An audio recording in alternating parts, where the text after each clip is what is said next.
você não vai agradar e nem deveria estar preocupado em fazer isso. Primeiro que essa busca, ela é um tanto quanto insana, afinal de contas, você não consegue fazer isso em sua totalidade, você nunca vai conseguir agradar todas as pessoas que você gostaria de agradar. E outra coisa é que o que está em jogo quando você de fato está buscando agradar?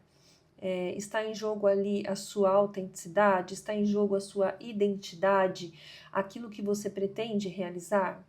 Então, tudo isso tem que ser colocado na balança, não é mesmo? Analisar o que de fato convém modificar ou mudar, enfim, alterar para atender às expectativas do outro e o que não convém. Na maioria das vezes, não vale a pena. As pessoas em si, elas têm os seus próprios conceitos, elas têm as suas próprias vivências, sua própria bagagem, o seu próprio conceito do que é bom, do que não é bom, do que é belo, do que não é. Se você realmente quiser atender a todas essas expectativas, você vai ficar apontando para várias direções e o resultado disso é o travamento total, né?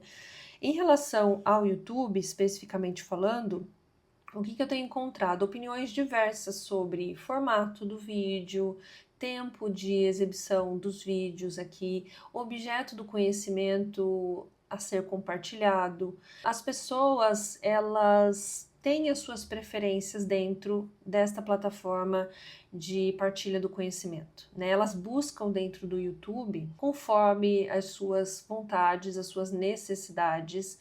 E por mais que você tenha aí, assim como eu, um círculo de amizades, de familiares, esse círculo social, né, de relacionamentos que nós temos, embora nós tenhamos bons relacionamentos, não necessariamente aquilo que nós produzimos irá atender os gostos e as necessidades dessas pessoas. E com certeza elas trarão os seus feedbacks e que nem sempre serão feedbacks úteis ou feedbacks que vão demonstrar uma aprovação ou um apreço por aquilo que você tem produzido.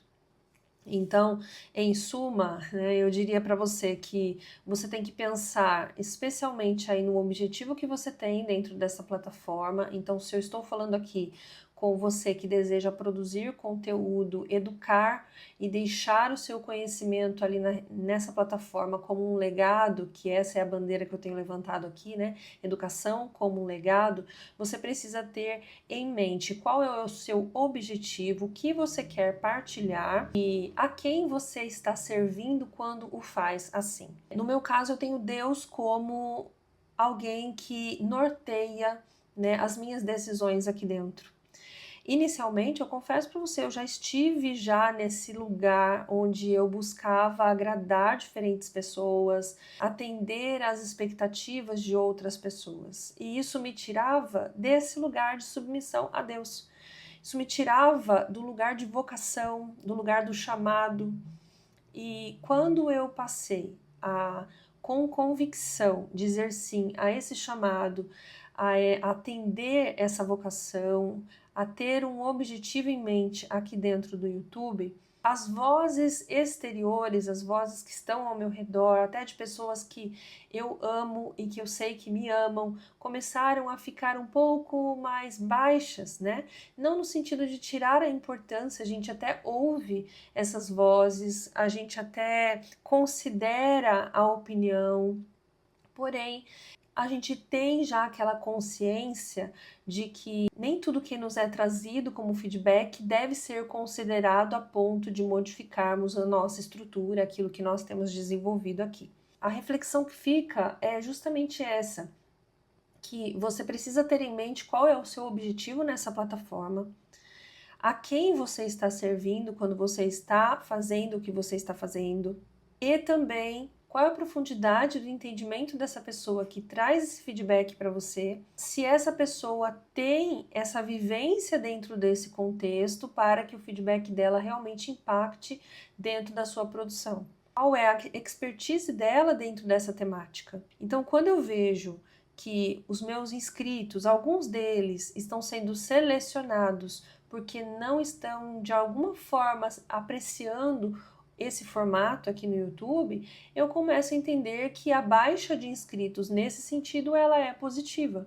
Afinal de contas, se eu não estou agradando as pessoas, por exemplo, que curtem dancinhas no TikTok, é porque eu estou cumprindo o objetivo de fato que eu tenho aqui dentro dessa plataforma, que é o inverso, né? Que é produzir conteúdos um pouco mais profundos, um pouco mais densos, conteúdos um pouco mais extensos, inclusive.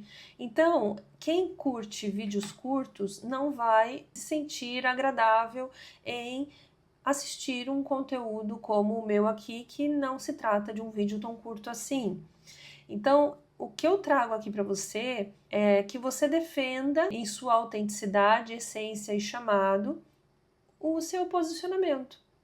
Aquilo que você tem para produzir, da maneira como você tem para produzir, no formato em que você deseja, no formato que você considera mais adequado dentro daquilo que você está propondo fazer. Isso não significa que outros formatos sejam ruins, não significa que essas pessoas não são boas o suficiente como você, como se isso fosse um tom de arrogância. Não, o que eu estou querendo dizer aqui, eu acredito que você esteja compreendendo e pensando a respeito disso também, né? O quanto é importante que a gente encontre a nossa voz aqui nesta plataforma, encontre a maneira mais adequada de transmitir esse conhecimento e esteja consciente dessas escolhas. Se o nosso posicionamento for intencional, calculado, com o objetivo em mente, então nós estaremos executando bem aquilo que nós estamos propondo a fazer. Vou dar um exemplo para vocês do tipo de coisas que algumas pessoas podem vir a me cobrar, né? E já o fizeram em alguns momentos, como por exemplo, tá te faltando uma vinheta, é um tema mais interessante do que esses que você está propondo, ou um tempo mais curto, seu vídeo precisa ter 2 minutos no máximo. Você precisa ser mais divertida para engajar, para ter um fluxo de visualizações maior, para você viralizar. Gente, eu vou ser bem sincera com vocês, eu não tenho interesse em viralizar aqui no YouTube. Eu fico feliz demais quando eu vejo uma curtida num vídeo que é extenso ou num vídeo que eu me propus a gravar, uma pessoa que comentou ali sinceramente o quanto aprecia esse tipo de conteúdo ou o quanto esse conteúdo foi útil para o desenvolvimento pessoal dela, a autoeducação dela, ou a educação como legado que ela tem tentado propagar em sua casa ou em sua escola, né, como educadora, na igreja, enfim. Eu vou ficar muito satisfeita se eu conseguir seguidores ou inscrições aqui no meu canal que sejam fidedignas, pessoas que conscientemente decidiram estar aqui. E é isso que importa para mim. Né? Se eu quisesse viralizar ou ganhar monetização fácil por meio de vídeos que não fazem parte do meu perfil, eu estaria em outra plataforma, eu estaria fazendo de outra forma e isso ficaria muito claro para vocês. Não é mesmo? Então, assim, de modo geral, eu trago aqui um pouquinho dessa experiência para que vocês pensem também o quanto vale a pena ou não abrir mão da sua essência, da sua identidade ou daquilo que você já tem como objetivo aqui para agradar os outros. Né? Não vale a pena, gente, simplesmente não vale a pena. Para concluir essa nossa conversa, eu gostaria de ler um trechinho da anotação que eu fiz aqui a respeito disso. Eu escrevi da seguinte forma: é necessário que o produtor de conteúdo que vê a própria atuação como um legado ultrapasse a barreira do apego à opinião dos que antes validavam suas ações. Caso contrário, na intenção de ouvi-los e agradá-los, seu chamado poderá ser minado e suas intenções naufragadas no mar das frustrações, suas e deles, né? Das pessoas que que estão opinando, na verdade, na sua vida. Né? Então, fica aí essa minha mensagem final e que você possa repensar sobre o quanto você considera as opiniões alheias em detrimento daquilo que você sabe que foi chamado para fazer. Se esse conteúdo fez sentido para você, eu convido você a curtir esse vídeo, a deixar o seu comentário e também a compartilhá-lo com outra pessoa que tenha vindo à sua memória. Tá bom? Um grande abraço e até a próxima. Tchau, tchau.